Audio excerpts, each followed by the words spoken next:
world moves fast. Your workday, even faster. Pitching products, drafting reports, analyzing data. Microsoft 365 Copilot is your AI assistant for work. Built into Word, Excel, PowerPoint, and other Microsoft 365 apps you use.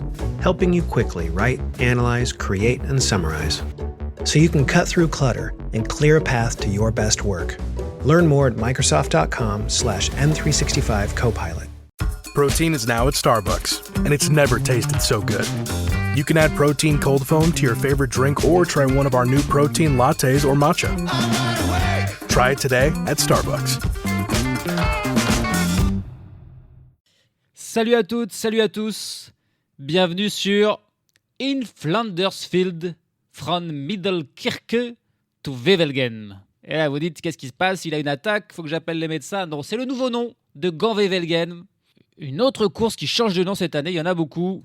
Et donc, en cours, ça va devenir In Flandersfields, dans les champs des Flandres.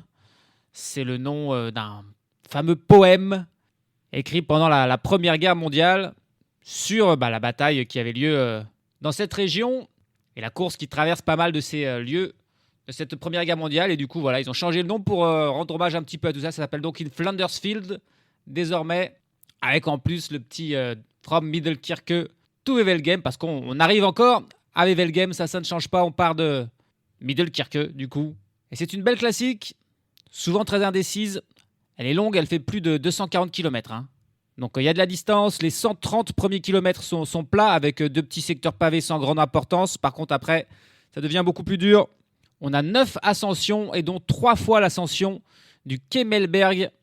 Elle est courte, mais par contre, elle est très pentue, avec un passage de 700 mètres à plus de 14% de moyenne. Et donc voilà, un petit mur parfait pour s'échapper.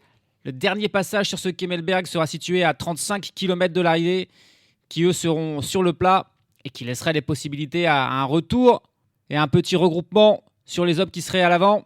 Il y a aussi des secteurs pavés à franchir. Il y en a 7, dont le Kemmelberg, qui est une montée pavée. C'est une belle course. Mats Pedersen en est le tenant du titre et recordman de victoires avec 3 victoires. Malheureusement, il est tombé malade il y a quelques jours. Et donc, il ne sera pas là aujourd'hui, Mats Pedersen. Mais il y a du beau monde. Et il y a bien sûr Mathieu Van Der Poel, qui n'a jamais remporté Gand-Wevelgem. Ou plutôt, je devrais dire In Flandersfields. Et donc, voilà, aujourd'hui, ça sera intéressant de voir ce qu'il sera capable de faire. On a vu il y a 2 jours qu'il avait terminé très, très fatigué.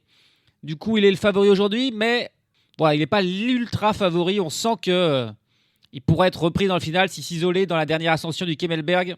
Parce que là, il y a beaucoup de monde, beaucoup de sprinteurs qui se sentent capables de passer les difficultés, puis ensuite de régler un petit sprint à l'arrivée. On a des anciens vainqueurs, William Girmay, Christophe Laporte et John Degelkob. On a plein d'autres sprinteurs, comme Paul Magnier, comme Jonathan Milan, Tobias Lund Andresen, attention à lui, en pleine forme, Arnaud Delis, Jordi Meus, Pascal Ackermann. On a aussi Matteo Trentin, Davide Ballerini. On a surtout Wout van Aert, lui aussi, ancien vainqueur de la compétition et qui semblait en bonne forme sur Milan-San Remo. On a des coureurs encore comme Lorenz Pitti, Pavel Bittner, Sam Welsford. On a aussi Filippo Ganna du côté de l'Ineos Grenadier, attention à lui.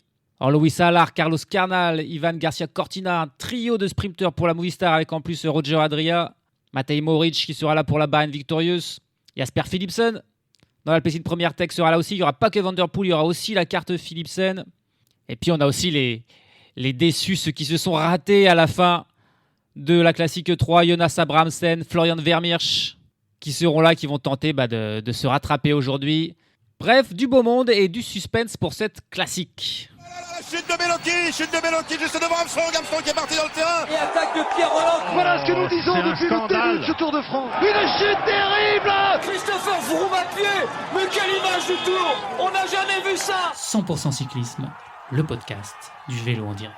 Ça va Marion? Désolé. C'est parti pour une longue journée à travers la campagne belge, la campagne flandrienne, les champs même des Flandres puisque c'est le nouveau nom. Et on a immédiatement des attaques là au kilomètre 0 avec notamment un coureur de la Picnic Postenel qui sort suivi par 5-6 coureurs. Tout le monde qui aimerait bien faire aussi bien que Stan de Wulf il y a 2 jours, partir dès le début et puis résister ensuite sur la fin pour aller chercher une 4e place comme a fait de Wulf, c'était incroyable. Ça doit en inspirer pas mal et c'est pour ça qu'il y aura de la bataille et qu'il y a de la bataille là directement dans ces premiers kilomètres avec des attaques. Et ça bataille. Beaucoup de coureurs qui tentent de sortir, mais ils ne sont pas nombreux à réussir. Il n'y a même aucun. Ils sont à chaque fois repris. Là, on a un nouveau groupe, un quatuor, qui a pris un petit peu d'avance. Avec coureur de la Team Emirates, Julius Johansen, le rouleur danois. On a Camille Charret, coureur de la Cofidis. Victor Vercouy, habitué des échappées, le belge de la Flandre baloise. Et puis aussi Wessel Maurice pour l'Unibet Rose Rockets.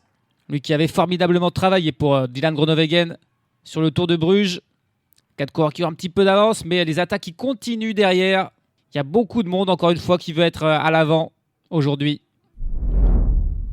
Ils donnent tout ce qu'ils ont et ils creusent petit à petit. Là, les 4 hommes de tête qui ont désormais à peu près une quarantaine de secondes d'avance sur le peloton. Mais il y a un groupe intercalé qui est lui pointé à 30 secondes.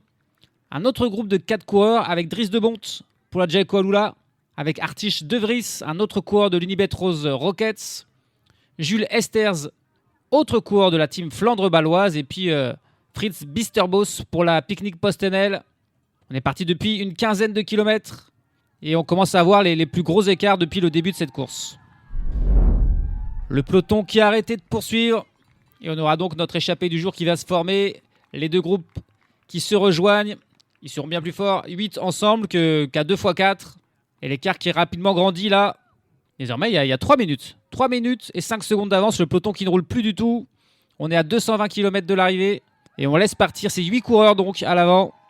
Plus personne ne pourra les rejoindre, partir en contre. L'échappée du jour est formée. Et on a vu qu'être dans l'échappée matinale, c'est souvent quand même un bon mouvement sur ce genre de classique. Et on a des opportunités de faire un bon classement final, un top 10, voire même un top 5, comme l'a fait De Wolf il y a 2 jours. Et l'écart qui ne cesse de grimper petit à petit. Désormais, on approche des 6 minutes d'avance pour les 8 hommes de tête. On a fait 70 km de course. On est désormais à 170 km de l'arrivée. Encore loin, donc il y a largement le temps de les rattraper. Mais ça y est, Sylvain Dillier s'est mis à travailler dans le peloton, s'est mis à rouler pour quand même gérer un petit peu tout ça. 8 coureurs donc à l'avant avec Dries de Bondt, avec Fritz Bisterbos, Julius Johansen, Camille Charret, Jules Esters, Victor Vercouy, Artish De Vries et Wessel Maurice. 3 Belges, 3 Hollandais, un Danois et un Français.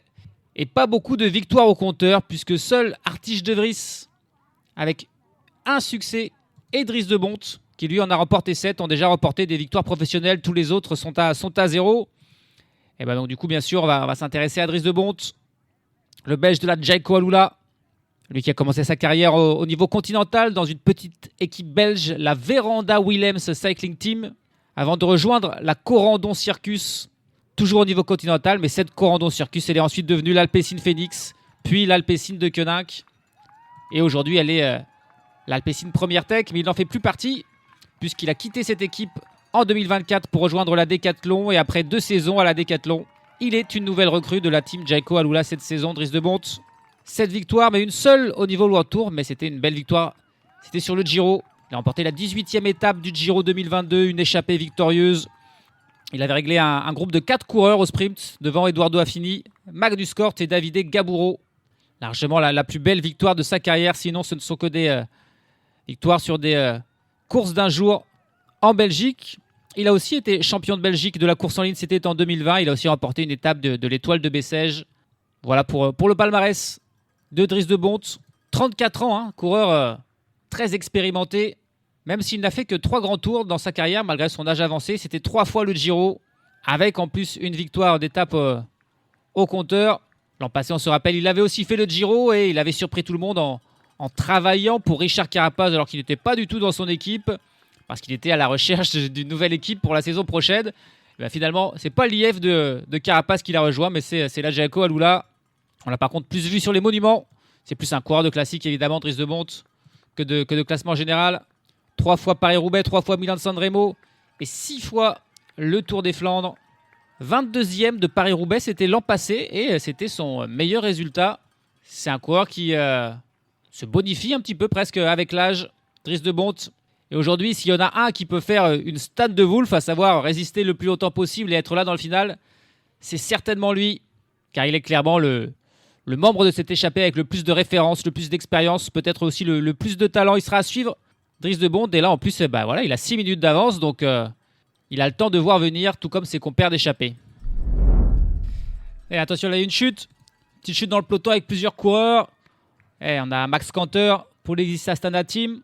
Lorenz Rex pour la Soudal Quick-Step. Timo Kilic pour la Visma Lease Bike. C'est des coureurs quand même un petit peu importants qui pourraient avoir un rôle à jouer dans cette course, mais là, qui sont bien tombés et qui se sont peut-être fait un petit peu mal d'ailleurs.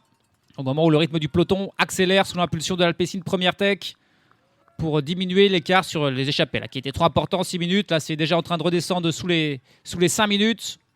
Et attention, parce qu'il y a aussi du vent encore aujourd'hui. Ça pourrait aussi avoir son importance. C'est pas le vent qui a créé cette chute, mais le rythme est intense. Et on s'approche en plus du premier secteur pavé désormais. Et ce secteur pavé qui quand même est très difficile. En tout cas suffisamment pour faire des petites cassures dans le peloton. On a vu d'autres équipes que l'Alpecin Première Tech travailler, accélérer en tête de ce peloton. On a vu la Red Bull Boransgro, la Visma Lease Bike accélérer. Là, c'est Matthias Vacek aussi pour la Lidl Trek qui accélère. Là, le peloton qui se scinde en deux. Peut-être 40-50 coureurs dans la première partie. Alors qu'on a pris des abandons pour les coureurs qui sont tombés tout à l'heure. Max Kanter, Lorenz Rex, des éventuels outsiders du jour. Et qui ne seront pas du tout outsiders puisqu'ils abandonnent. Et puis l'accélération là dans ce peloton fait aussi que l'écart diminue avec les échappés. Plus que 4 minutes d'avance désormais pour les 8 hommes de tête à 135 km de l'arrivée. Et cette cassure dans le peloton qui n'a pas été résorbée.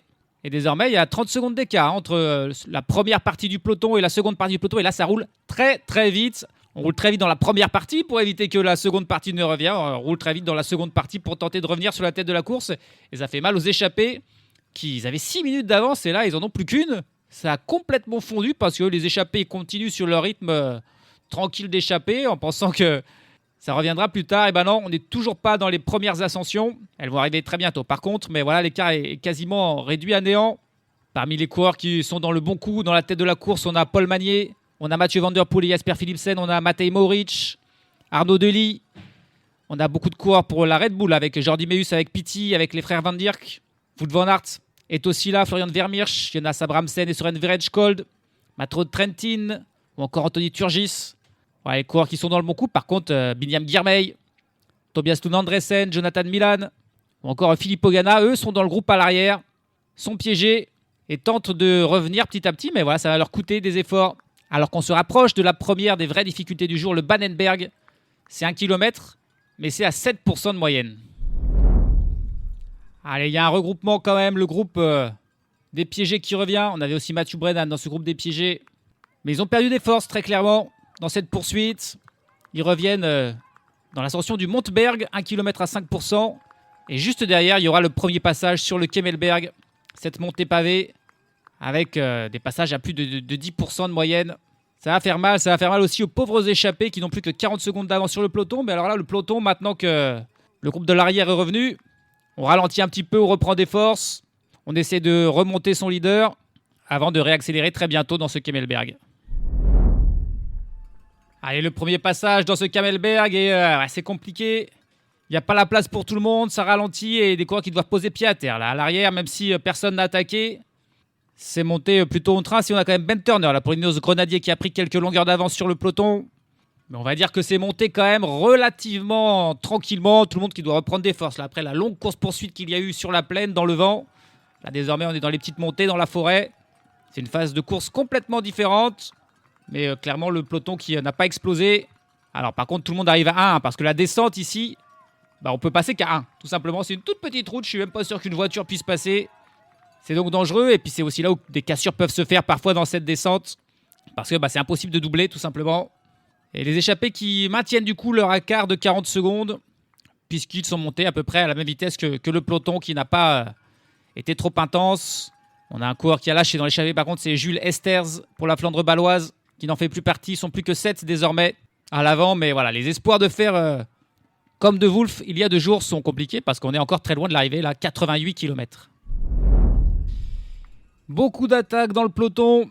Parce que cette descente, elle a encore fait des dégâts, le moindre souci technique, le moindre petit ralentissement et ça fait des cassures. Et là, il y a de nouveau des cassures, 30-40 coureurs en tête de course. Et là, on a pas mal de coureurs qui attaquent. On a vu Christophe Laporte attaquer, on a vu Jasper Stuyven attaquer.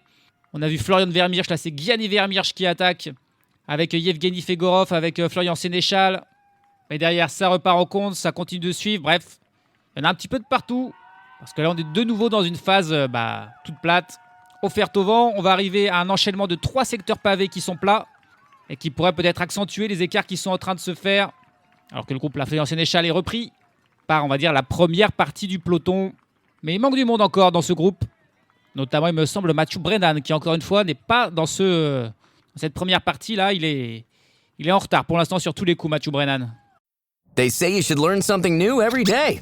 Like how you should only drink Jägermeister at 0 degrees Fahrenheit, ice cold. Like those frozen cavemen they find, which makes you wonder, what would a caveman think of Jägermeister? Well, if you served it warm, he'd probably throw it in your face, say, "Unga boonga," and storm off. And nobody wants that. So drink it cold or not at all. Jägermeister. Damn, that's cold. Drink responsibly. Jägermeister liqueur, 35% alcohol by volume, imported by Mast Jägermeister, U.S., White Plains, New York. Your little one grew 3 inches overnight. Adorable. Also, expensive. Sell their pint-sized pieces on Depop and list them in minutes with no selling fees. Because somewhere, a dad refuses to pay full price for the clothes his kids will outgrow tomorrow. And he's ready to buy your son's entire wardrobe right now. Consider your future growth spurt budget secured. Start selling on Depop, where taste recognizes taste. Payment processing fees and boosting fees still apply. See website for details. Ah mais décidément, il les accumule les pépins, Paul Magnier. Chaque course, chaque classique, chaque course d'un jour, il a un problème. Et là encore, il doit changer de vélo. Et il se retrouve bien loin derrière le peloton qui est de nouveau groupé. Mathieu Brennan notamment est revenu. On a un peloton groupé avec tous les favoris. Un bon peloton de 100 coureurs, mais sans Paul Magnier qui vient changer de vélo. Ah, il doit rechanger de vélo. En plus, là, Ouais, c'est presque fini. Hein. C'est presque fini, à mon avis, les espoirs pour Paul Magnier aujourd'hui. Même si là, le peloton ne roule plus du tout d'un coup. Il y a eu beaucoup d'attaques. Là, c'est d'un seul coup très très calme. Les échappés qui sont toujours devant. Hein, mais ouais, ils ont quoi, 20 secondes d'avance. On se soucie pas du tout d'eux. On fait sa propre course. Et Paul Magnier, voilà, qui change une deuxième fois de vélo. C'est un nouveau petit cauchemar pour Paul Magnier sur cette classique. Mais voilà, le peloton qui va vraiment très doucement. J'ai pas envie de dire qu'il est à l'arrêt, mais presque. Il rattrape quand même Camille Charret là, de l'échappée qui n'en peut plus. Mais l'écart qui remonte avec les hommes de tête, 36 secondes désormais. C'est bien que ça roule tout doucement. C'est peut-être l'occasion ou jamais pour Paul Magnier de revenir dans ce peloton de tête qui s'est calmé d'un coup. On a passé les 3 secteurs pavés. On a tenté de sortir pour pas mal de coureurs. Mais personne n'a réussi à faire la différence. Et désormais, on va petit à petit se reprocher de nouveau de l'enchaînement du Montenberg et du Kemmelberg qui cette fois-ci devrait être monté beaucoup plus rapidement. 62 km de l'arrivée et on a de nouveau un peloton entièrement groupé puisque le groupe avec Paul Magnier vient de rentrer de l'arrière. Il y avait aussi quelques outsiders dans ce groupe comme Orloïs Saolar, comme Pascal Ackermann, comme Lukáš Kubis. Et ils sont rentrés au bon moment parce que ça va commencer très bientôt à réaccélérer. Et puis on a toujours quand même nos échappés devant, un peloton groupé, sauf pour les 6 hommes désormais qui sont à l'avant et qui ont 40 secondes d'avance sur le peloton. Et on va bientôt arriver dans le Monteberg, puis dans le Kemmelberg où ce peloton devrait de nouveau exploser. Et c'est parti pour la deuxième ascension du Kemmelberg avec Wout van Aert qui immédiatement attaque cette ascension en tête et qui vient forcer le rythme là. Ouais, c'est une attaque pour Wout van Aert. Van der Poel qui est un petit peu bloqué derrière Matteo Trentin qui ne peut pas immédiatement prendre sa roue. C'est Florian Vermeersch qui est en premier dans la roue de Wout van Aert. Suivent Matteo Trentin, suivent Mathieu Van Der Poel. Et ils sont en train de revenir sur les échappés qui étaient encore devant, bien sûr. Et ça lâche pour Trentin, ça lâche pour Florian Vermeersch. Il n'y a plus que Van Der Poel désormais dans la roue de Wout van Aert. Alors comme à la belle époque, j'ai envie de vous dire. Van Aert et Van Der Poel qui reprennent les derniers échappés. Au sommet, là, ça y est, du Kemmelberg. Et c'est très rapide, c'est seulement 400 mètres. La dernière ascension du Kemmelberg, par contre, sera plus longue. On la prendra dans un autre sens. Et là, ça sera 800 mètres d'ascension à 10% de moyenne. Désormais, ils vont filer dans la toute petite descente. C'est toujours Van Aert qui mène, qui a pris la tête devant Van Der Poel. En compagnie des échappés et de Florian Vermeersch qui a réussi à attraper l'arrière de ce groupe. Et derrière, il y a bien une petite cassure, 5 secondes, sur le second groupe mené par un coureur de la Groupama FDJ. On est à 56 km de l'arrivée. Et Van Aert et Van Der Poel sont dans le groupe de tête désormais. Ouh, la grosse chute là pour un coureur de l'Ineos, pour Ben Turner. Oh, il a fait un soleil. Mais qu'est-ce qui s'est passé? Très étonnant d'un seul coup. On a vu son vélo là rebondir et sortir complètement de la route. Et bien sûr, lui avec. Oh, la grosse chute pour Ben Turner. Il reste assis sur la route, je suis pas sûr qu'il reparte. Et pendant ce temps, on a 8 hommes qui sont à l'avant. Mathieu Van Der Poel, Wout van Aert, Florian Vermeersch avec son équipier Julius Johansson, puisqu'on a aussi les rescapés de l'échappée, Dries de Bondt, Fritz Bisterbos, et les 2 coureurs de l'Unibet Rose Rockets, Artij de Vries et Wessel Maurice. Ces 8 coureurs ont 20 secondes d'avance sur ce qu'on va appeler le peloton, mené par la Décathlon là, de Tobias Lund-Andressen qui roule, qui tente de revenir. La Red Bull qui va aussi être impliquée dans cette poursuite parce qu'ils n'ont personne à l'avant. Et dans le groupe de tête, Wout van Aert qui fait un petit peu l'essentiel du travail. On a vu Julius Johansson, Dries de Bondt tenter de passer des relais, mais bien sûr, ils sont un peu fatigués. Mathieu Van Der Poel a aussi passé quelques relais, mais on sent qu'il ne s'est pas livré à fond. À l'inverse d'un Wout van Aert, encore une fois, peut-être trop généreux. On est encore loin de l'arrivée, 49 km. Il peut encore se passer beaucoup de choses. 36 km de l'arrivée et on va arriver dans cette dernière ascension du Kemmelberg pour les hommes de tête qui ne comptent plus. Julius Johansson qui a lâché, il a travaillé un petit peu pour Van Vermeersch mais il n'en peut plus. Et l'écart qui a grandi, 54 secondes d'avance pour ce groupe sur le peloton. On a un coureur intercalé, c'est Aimé de Gendt qui a tenté de sortir du peloton mais qui là se retrouve un petit peu dans le no man's land. C'est la dernière difficulté, c'est le dernier secteur pavé du jour. Tout le reste sera tout plat. Et c'est parti sur les pavés avec Van Der Poel qui mène devant Van Aert, Vermeersch en 3e position et tous les autres échappés qui sont déjà lâchés. Dries de Bondt, De Vries, Maurice et Bisterbos qui sont immédiatement distancés. Le gros train de Van Der Poel qui reste assis. C'est compliqué aussi pour Florian Vermeersch. Ça tient pour l'instant pour Wout van Aert, mais il donne tout ce qu'il a. Il a tête baissée. Il s'accroche tant qu'il peut à la roue de Mathieu Van Der Poel, mais c'est très dur le long des barrières. La foule est ravie évidemment de voir ce formidable affrontement entre les deux champions. Et attention, Van Aert là il perd quelques mètres, mais ça va être bon. Au sommet, il est toujours dans la roue de Mathieu Van Der Poel, mais alors il a tout donné. Il a tout donné pour rester dans la roue sur ces pavés très inégaux. Il a fait des petits écarts, des petits zigzags, mais c'est bon. Par contre, Florian Vermeersch lui passe avec déjà 11 secondes de retard sur le formidable duo. Waouh, quelle ascension! Et désormais, il reste 35 km. Alors, qu'est-ce qui va se passer? Est-ce qu'ils vont bien travailler ensemble, Van Der Poel et Van Aert? Ou est-ce que ces deux coureurs qui sont plus ennemis que amis vont trop calculer et se faire rattraper par l'arrière? Florian Vermeersch qui n'est pas très loin pourrait rentrer. Le peloton pointé à plus d'1 minute. Ça sera peut-être plus compliqué, mais bon, on a vu il y a quelques jours que Van Der Poel avait failli se faire reprendre, mais sauf que là, il a un soutien et pas n'importe quel. C'est Van Aert qui est en super forme. Mais attention, Van Aert, il en a connu des désillusions comme ça où il pensait avoir la victoire et finalement il se fait surprendre. Et le peloton qui passe seulement maintenant au sommet de ce Kemmelberg avec 1 minute et 9 secondes de retard. Et ils sont nombreux bien sûr, mais ça paraît compliqué pour eux de rentrer sur le duo Van Der Poel-Van Aert qui semble peut-être se dessiner pour la victoire, un sprint incroyable. Parce que l'un des deux ne pourra certainement pas s'isoler dans ce final qui est entièrement plat. Mais voilà, il reste encore 35 km. On est à 20 km désormais et l'écart avec le peloton qui diminue un petit à petit, ils reviennent. Il y a désormais plus que 44 secondes d'écart entre ce peloton qui ont rattrapé les derniers échappés matinaux, Dries de Bondt et compagnie, et qui est mené par différentes équipes, la Red Bull Bora-Hansgrohe, la Décathlon, la Lotto, parce qu'il y a encore beaucoup de sprinteurs dans ce groupe. Arnaud Delis, Jonathan Milan, il me semble aussi, est encore là, Binyam Girmay, Tobias Lund-Andressen. On a aussi Luc Lamperti, mais qui là est victime d'une crevaison. Mais donc ce peloton a 40 secondes de retard sur le formidable duo Van Der Poel-Van Aert qui travaillent bien ensemble, qui prennent des relais, mais qui semblent perdre un petit peu du temps. Et puis on a toujours Florian Vermeersch qui lui est calé à 10 secondes derrière. Il ne perd pas de temps sur Van Der Poel et Van Aert, mais il n'en reprend pas non plus. Il va aussi vite lui tout seul que les deux autres devant. On se demande même s'ils n'auraient pas intérêt à attendre Florian Vermeersch légèrement pour qu'il revienne. Et à 3, il serait plus efficace, il aurait plus de chances d'éviter le retour du peloton dans ces 18 derniers kilomètres désormais. Là, il y a vraiment du gros suspense parce qu'on ne sait pas s'il y a un sprint entre Van Der Poel et Van Aert vraiment qui s'impose, même si normalement Van Aert est meilleur au sprint. On a l'impression que Florian Vermeersch pourrait aussi revenir et puis on a aussi l'impression que le peloton gagne du temps petit à petit. Suspense total sur la fin de ce In Flanders Fields. Florian Vermeersch qui n'avait plus rien dans les jambes, qui se relève un petit peu, qui est repris par le peloton. Enfin, peloton, c'est un grand nom. Ils sont peut-être une trentaine de coureurs là, en poursuite de Van Der Poel et de Van Aert. Mais donc voilà, Florian Vermeersch en fait partie. On a eu un problème mécanique pour Jonathan Milan. Au pire moment, il a dû changer de vélo. Ça va être compliqué pour lui de rentrer sur la tête de la course. Côté sprinter, on a Davide Ballerini qui est encore là. Mais l'écart qui diminue très sérieusement. Plus que 20 secondes d'écart entre Van Der Poel et Van Aert, à mon avis. Ils vont bel et bien les reprendre. Jasper Philipsen est aussi encore là dans ce groupe de contre. Ça pourrait être lui qui profite de tout ça également. Il y a encore un coureur pour la Visma Leasebach, c'est très certainement Christophe Laporte qui est aussi encore là.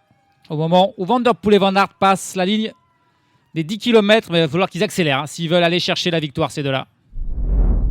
5 km de l'arrivée, l'écart qui est stabilisé autour de 10 secondes d'avance pour Van Der Poel et Van Aert. Et ça s'anime là dans le peloton avec une attaque pour un coureur de la Bahrain Victorious qui est là, c'est Alex Segart qui met une attaque, qui veut revenir. Bien sûr, 10 secondes, il sait qu'il peut faire le jump peut-être sur le duo de tête, qui a accéléré, qui maintient cet écart de 10 secondes. Sur un groupe où on a encore de nombreux sprinters. On a Jasper Stuyven pour la Soudal Quick-Step, on a Jasper Philipsen pour l'Alpecin Première Tech, on a Tobias Lund Andresen pour la Decathlon, on a Samuel Watson pour l'Ineos Grenadier, William Guillermey pour la NSN, Jordi Meus pour la Red Bull Boransgro qui est évidemment là puisque son équipe a beaucoup travaillé. On a John Degelkob, ancien vainqueur, qui est aussi là pour la Picnic Post-NL. Christophe Laporte pour la Visma Leasebach. On a encore Davide Ballerini pour l'Exisa Astana Team. Matteo Trentin pour la Tudor aussi là. Donc il y a du monde intéressé pour ce sprint, mais il faut revenir.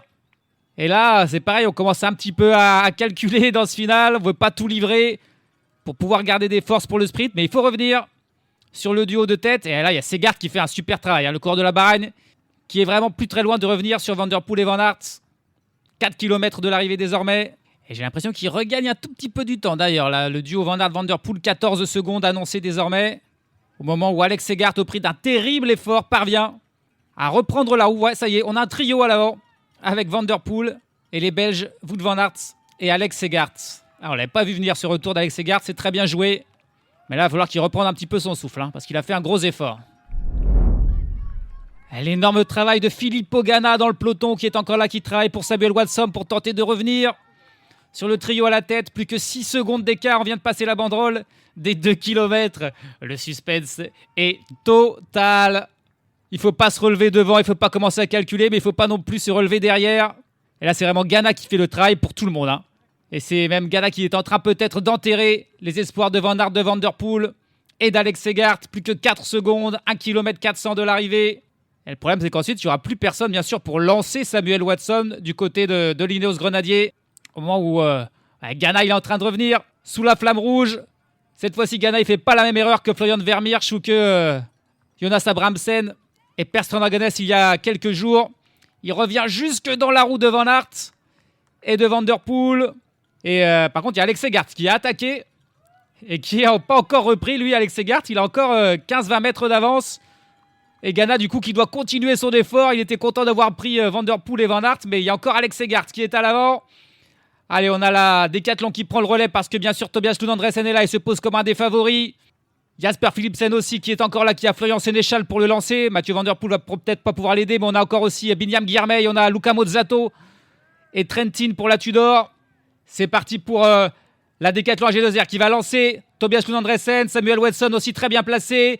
Jasper Philipsen qui lance à son tour. Christophe Laporte aussi. Pour l'instant, c'est entre Lund Andresen et entre Jasper Philipsen. Ils sont chacun d'un côté de la route. Philipsen qui semble prendre l'avantage et ça va être la victoire pour Jasper Philipsen qui s'impose devant Tobias Lund Andresen. Quelle équipe incroyable quand c'est pas Mathieu Van Der Poel. Quand il est repris avant la fin, il y a Philipsen qui est là pour conclure. L'Alpecin Première attaque, il bien sûr pas du tout travaillé dans la poursuite et qui pourtant avait des équipiers avec Sénéchal qui étaient là pour Philipsen. Et ensuite, il a pu tranquillement lancer le sprint et il s'impose devant Tobias Lund Andresen. Passé pas loin d'une nouvelle victoire sur une classique. Et là, l'embrassade, la poignée de main entre Van Der Poel et Philipsen. Ils sont très contents. L'Alpecin Première attaque qui n'avait encore jamais remporté Gand-Wevelgem in Flanders Fields. Et là, c'est pas possible d'aimer son chien. Il y a la copine de Jasper Philipsen qui arrive pour l'embrasser et le chien les embrasse en même temps. C'est pas possible ça, non. La double stratégie de l'Alpecin Première Tech qui a parfaitement fonctionné. Ça nous rappelle Milan-San Remo il y a quelques années. Van Der Poel repris dans le final. Mais Philipsen est là. Ils n'ont pas travaillé. Ils étaient à l'abri dans ce groupe. Il avait 2 équipiers encore avec lui, Jasper Philipsen. Et c'était le seul qui avait encore 2 équipiers avec lui. Il n'y en avait qu'un seul pour Lund Andresen. Ganna ne pouvait plus travailler pour Samuel Watson. Arnaud Delis pour la Lotto, qui était aussi encore là, avait également un équipier. On avait aussi Jonas Abrahamsen, Christophe Laporte, Jasper Stuyven qui ont tenté de faire ce sprint. Mais au moment où Jasper Philipsen lance son effort, personne ne peut le remonter, même si ça finit pas très loin devant Lund Andresen. Christophe Laporte qui vient prendre la 3e place devant Arnaud Delis. Et un coureur de la Jayco Alula qui vient prendre la 5e place. Un sprint très propre et une belle victoire sur un final complètement fou, encore une fois, du suspense. Mais cette fois-ci, Mathieu Van Der Poel a été repris. Mais c'est pas grave parce que c'est son équipier, Jasper Philipsen, qui s'impose. Et ça va être encore une grosse déception, bien sûr, pour Wout van Aert et pour la Visma Lease Bike, puisque Christophe Laporte, lui, ne va prendre que la 3e place derrière Jasper Philipsen, le vainqueur. Après un début de saison un petit peu compliqué, ça va mieux là pour Jasper Philipsen en ce mois de mars, après avoir remporté la Danilik Nokere-Koers, puis avoir fait 2e du Tour de Bruges. Il s'impose aujourd'hui sur Inflander Field. C'est la première fois qu'il remporte cette classique belge dans sa carrière et ça lui fait très plaisir. À lui, le Belge, évidemment, c'est en plus la 60e victoire de sa carrière. Gros palmarès pour Jasper Philipsen, vainqueur notamment de Milan-San Remo, de Bruges-La Panne, d'Eschborn-Francfort et désormais de Inflander Fields. Il remporte donc ce sprint au sein d'un groupe d'une 30aine de coureurs revenus dans le final sur Van Aert et Van Der Poel. Il devance Tobias Lund Andresen pour la Decathlon CMA-CGM et Christophe Laporte pour la Visma Lease Bike, suivent Arnaud Delis, 4e.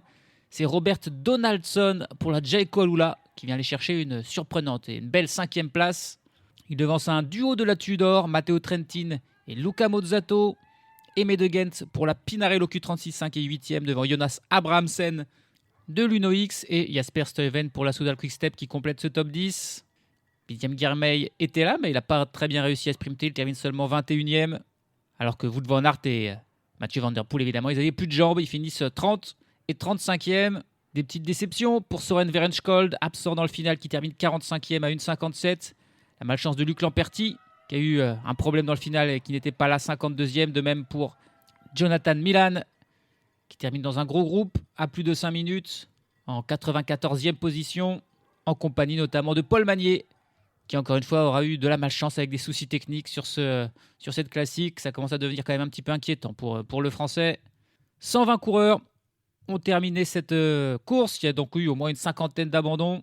Le dernier du jour, Cyril Barth, le Français de la Groupama FDJ, termine à 11 minutes et 16 secondes tout seul et bien loin du groupe de tête réglé par Jasper Philipsen. Désormais, il ne reste plus qu'une seule classique avant le monument, le Tour des Flandres. Dernière chance de se préparer, ça sera mercredi prochain, ça sera à travers les Flandres.